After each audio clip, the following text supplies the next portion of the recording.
So this morning we're going to deal with some dirty laundry. Excellent. Is that good?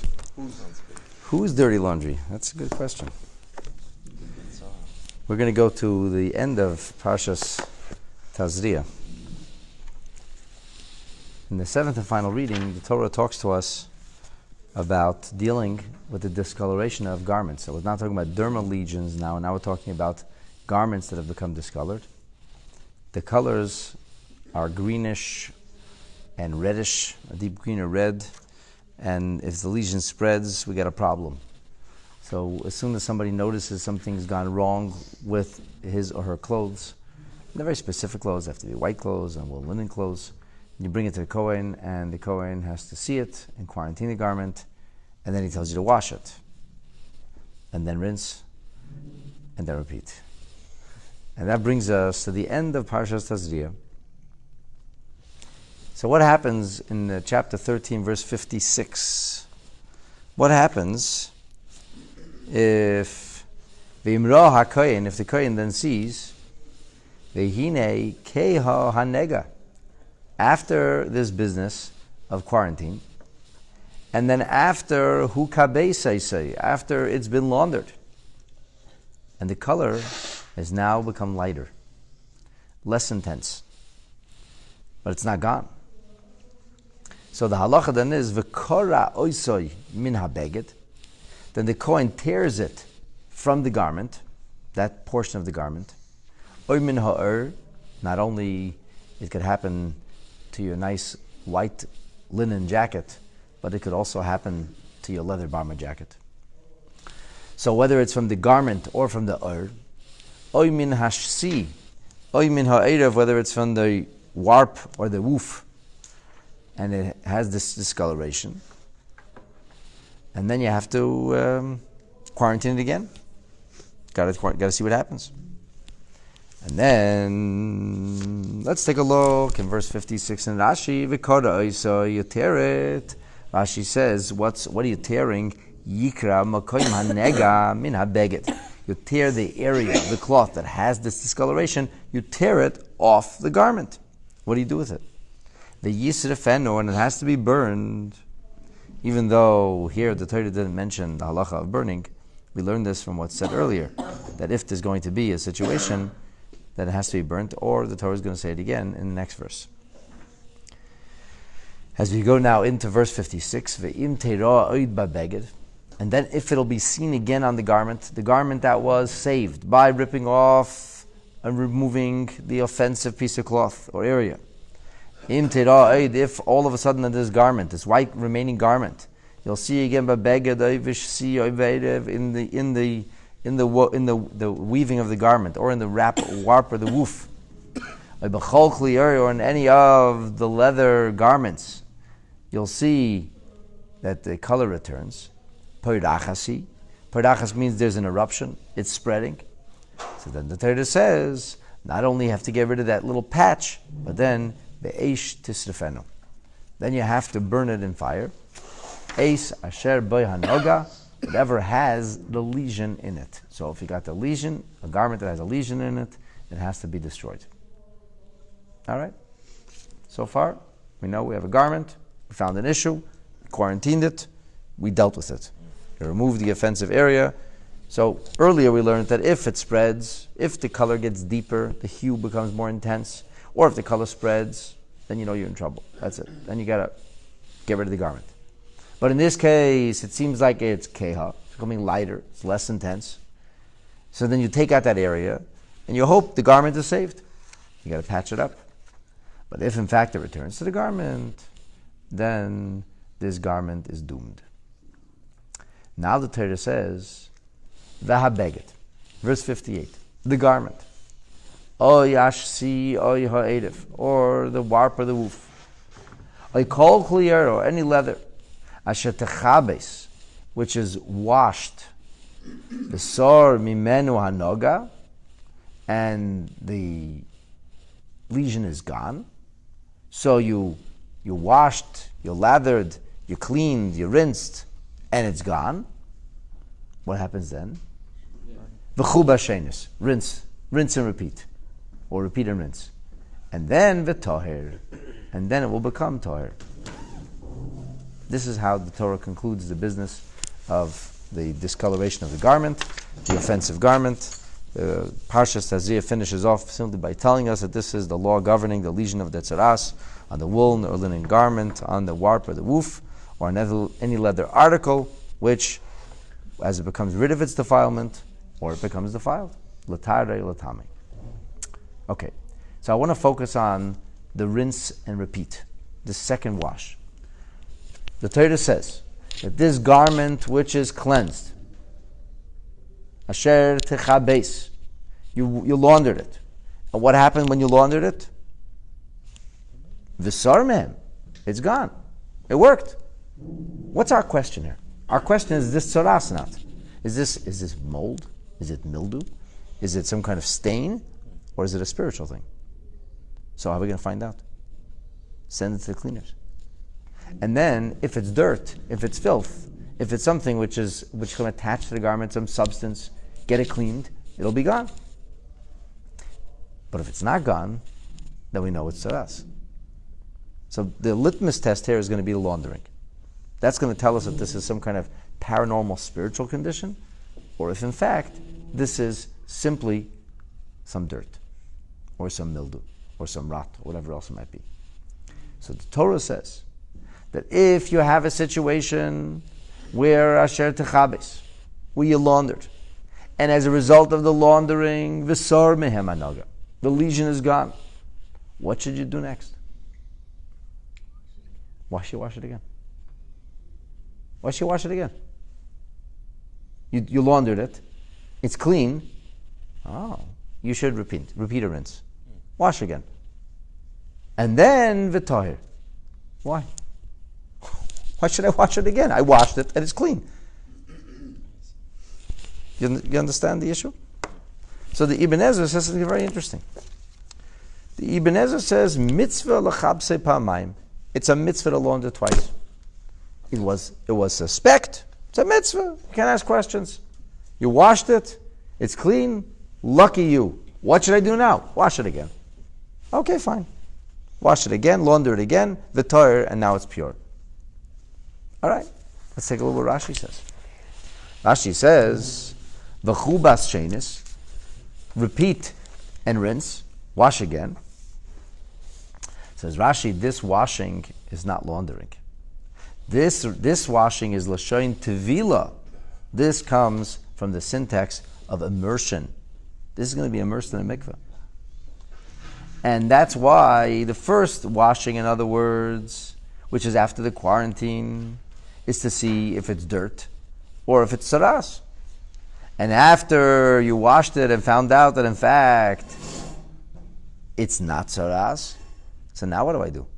Well, because it was suspected as tzaraat, it became ritually defiled, impure.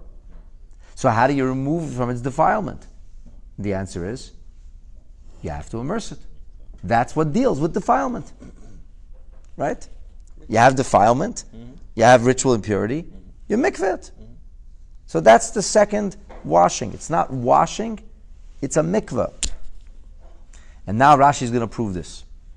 Because the Targum, because Onkelos, when he renders this into Aramaic, shel koivsin, shebeparshazu, every time we mention laundering, washing, in this Torah portion, it's always l'shoin libun. Then the terminology in Onkelos is whitening. That's the terminology he used. You want to know what the word in Aramaic is? The word is v'yischavar. Chavar is white in Aramaic. V'yischavar means it is whitened. How does it get whitened? Because it has dirt that darkens it. When you remove the dirt, it's whitened. Call it bleached. You get rid of the dirt. So v'yischavar means the concept of laundering. But Rashi says, you know something interesting? If you take a look in Onkelos, this time around, in verse 58, where he says, after you wash it, he doesn't say v'yischavar, but this time he uses a different language. Chutz mizeh, except for this second washing. She'ene libun Because here it doesn't mean laundering, ella litvila. But here it means for immersion in a mikveh. And immersion in a mikveh, as you may know, has nothing to do with laundering. If you have a dirty washing machine, you're not getting clean clothes. But if the mikveh is not clean, well, that's sad, but you're still going to be pure. That doesn't change it. Lachach tirgumai v'yitztaba. Therefore, Onkelos renders it differently here. Onkelos renders it v'yitztaba. V'yitztaba, that means the concept of mikveh. So I'll read to you what Onkelos says. Onkelos says, ulavusha, and a garment, or shasiya, or arva, or kol mandam shachdi yischavar, whatever it is, this garment that you had, so you laundered it. V'yedrei minhoin michtasha, and the lesion is gone. What should you do? V'yitztaba tinyonos. Then you should wash it a second time. So Onkelos doesn't use the same words. In the same pasuk, in Hebrew, it says the same word twice. It says, ha'or asher techabes, the garment that was laundered. And then it says, v'chubas shenis. So techabes and v'chubas are the same word. Techabes means that was washed. V'chubas means you will wash. In Torah, in Hebrew, uses the same word. But Onkelos uses two different words. The first time he runs, he says, diyis chavar, which means to launder. And the second time around, he says, v'yitztaba. And v'yitztaba, that means the concept of immersion. And because it's a separate word, a separate idea, v'chein kol kibusei begodim, shehein letvila, Rashi says, I looked. Every time that Onkelos speaks of laundering, which is not laundering, a laundering which is spiritual in nature, a mikvah, an immersion, then he always uses the terminology of a yitztaba, cleansed. And that cleansed means of spiritual defilement. So the whitening actually takes place after the cleansing. In other words, after the mikvah, not when you launder it the second time. Is that when the whitening takes place? Whitening is just a euphemism. Correct, but spiritual, we're going to talk about the whitening. We're not talking about, no. Okay. Onkelos says laundering, which it means is called whitening in Aramaic. Right. So because you guys don't do laundry, Okay. this is how it's done. When there's a stain, Yeah. you do it by hand Right. first. Yeah. And then it looks like it's clean. Okay. Then you throw it in the laundry machine. Uh-huh. And before there were laundry machines? Then you would immerse it. Immerse it or But first launder you it? Yeah, but you would do just the stain. Just the stain. where- and then you wash then the whole second garment. time right. Okay. So really and truly, that's probably what Ibn Ezra understands. Ibn Ezra probably understands that you wash it twice, you launder it twice. The thing is, what you're describing is two parts of one single laundering. And here he says, v'chubas shenis. It's a second laundering, which indicates it's not simply another stage in the laundering, but it's a separate laundering. You could say you pour the detergent, and then you rub it once, back, 3 times. That's 4 steps. It's not really 4 steps. That's what you do. So the point is, the second laundering, what's it about? So Ibn Ezra has no problem. He says, "What? It's like this whole Tzaraat thing makes sense. It doesn't exactly add up in the simplest of rhyme and reasons. Whatever the Torah says, do it. Tzaraat says the whole thing is be honest. If the Torah says launder it again, launder it again. Rashi says no. Onkelos didn't see it that way. Onkelos understood that the second rinsing is not a rinsing, but a rinsing. It's not a laundering, but an immersion in a mikveh. So what's the Rebbe's question going to be? Why do we need to learn to immerse in the mikveh, no? Like, why not? Why Shutat from mikveh? Why would you assume Chubas means Shubashim? Exactly. Why does Rashi have to? So Onkelos said it. So why does Rashi have to follow that? Everything Onkelos says, Rashi follows. In a literal level, it says v'chubas shenis. It's laundered a second time. Okay, so Onkelos says, that it means mikveh. So what? In Pshuta Shel mikveh, why do you have to accept that? Ibn Ezra doesn't learn it that way. Ibn Ezra understands it as a second laundering. And that's really how it reads. V'chubas shenis. Suppose I wouldn't look at Onkelos. I would never come up with that idea. So clearly there was somebody that compelled Rashi to make his statement here, to follow Onkelos. And the question is, what is that? So let's take a look here in the last entry in Parshas Tazria, Semen Yudalad, page Kuf Tzadik Beis.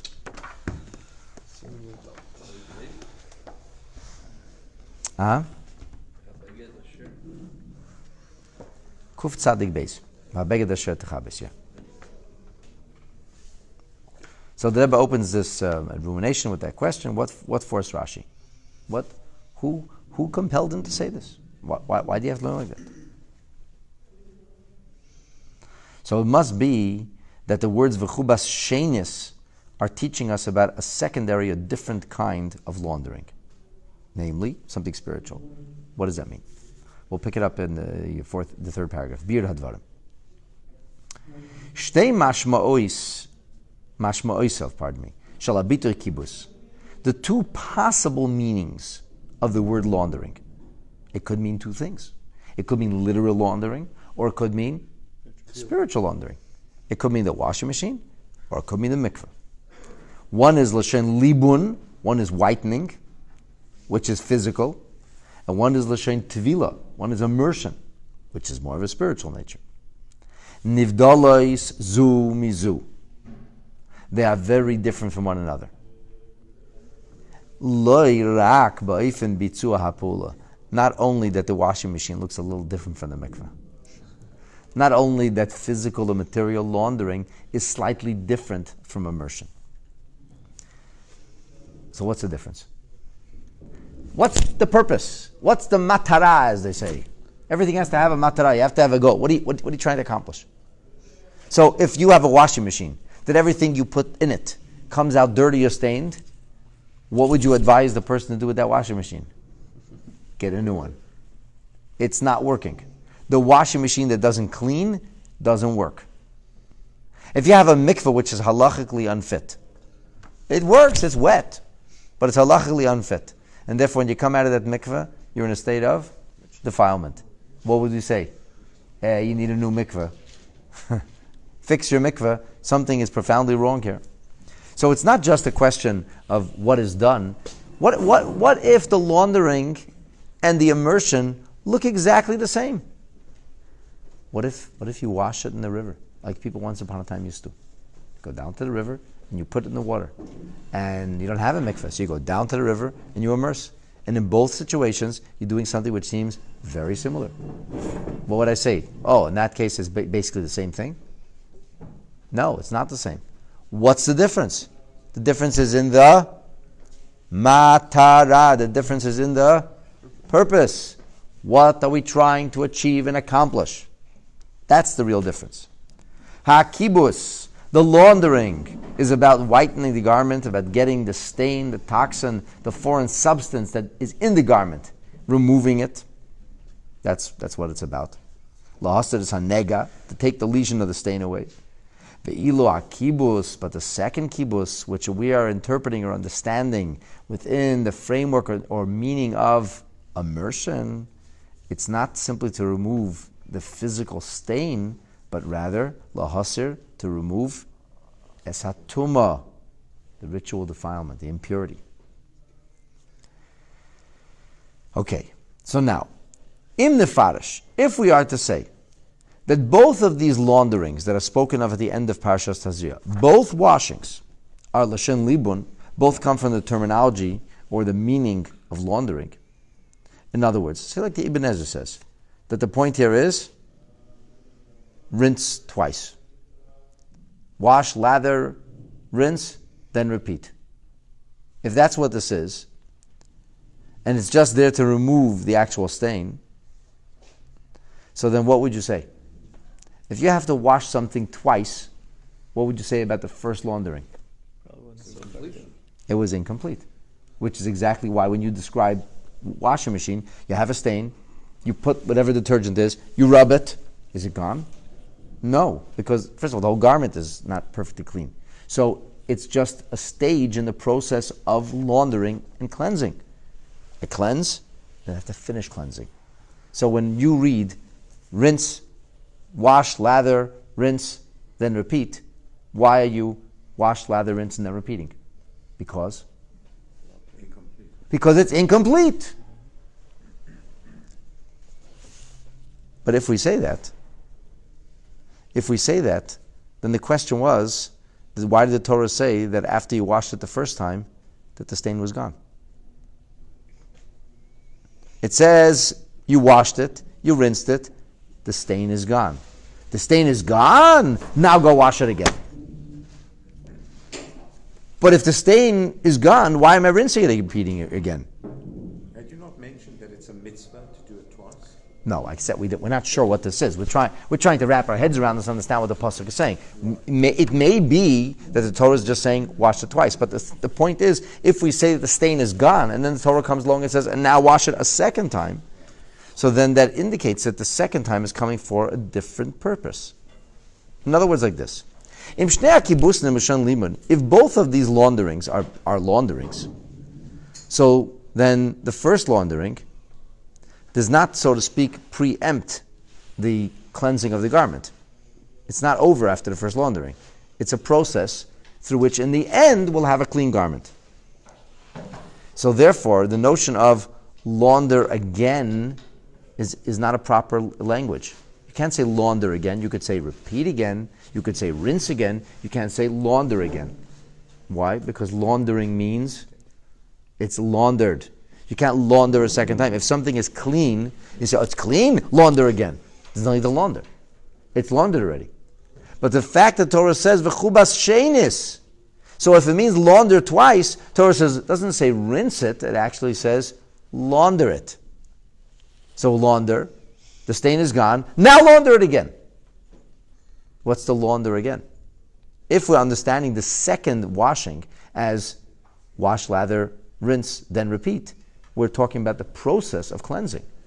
But here the Torah uses the terminology a second laundering. And since the Torah uses the terminology of a second laundering, Rashi says it must be that there is a different kind of laundering, something else being accomplished. Because the first time it was laundered. It's all clean. You laundered it. It's clean. Now laundered again. So what could that be?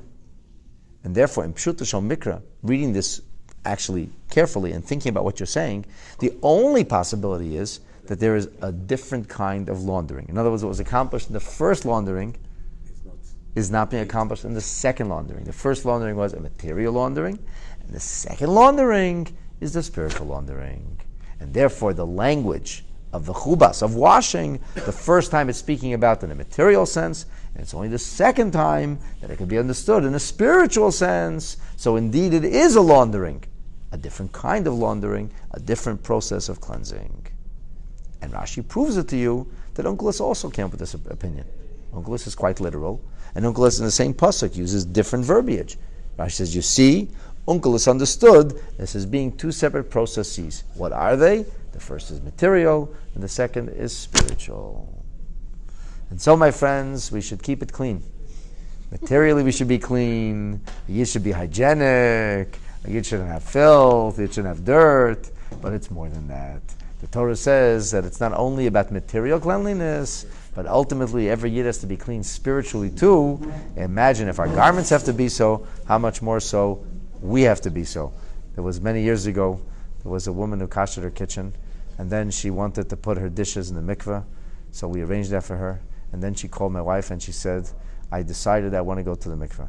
So my wife said, that's nice.